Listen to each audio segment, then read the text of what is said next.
के recording studio सराय वैशाली।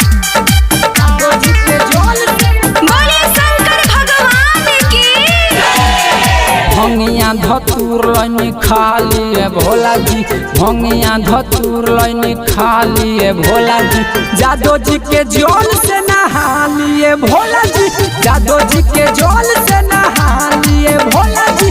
उठी रउआ भोगा वाला गाली है भोला जी, उठी रउआ भोगा वाला गाली है भोला जी। जादो जी के जल से नहा लिए भोला जी, जादो जी के जल से नहा लिए भोला जी, नहा लिए भोला जी।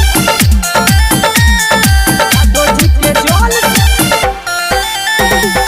ओबी के रिकॉर्डिंग स्टूडियो सराय वैशाली। ढेर दूर से आइल बानी रौरा दुआरी, जल्दी से खोली ना भोला जी के वारी।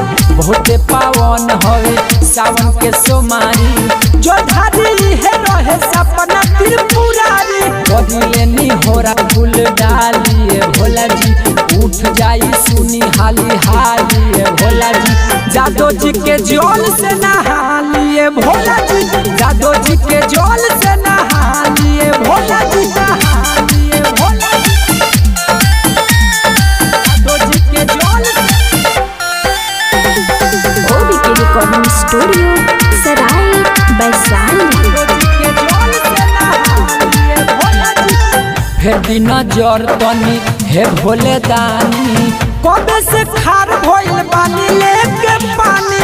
रउआ डूबल चिलम गजबे में बानी, मुनाया कृष्णा के बुझी पारसानी। चढ़ के ऐनी ऊंचा पहाड़ी है भोला जी, चढ़ के ऐनी ऊंचा पहाड़ी है भोला जी। जादो जी के जल से नहा लिए भोला जी, जादो जी के जल से नहा लिए भोला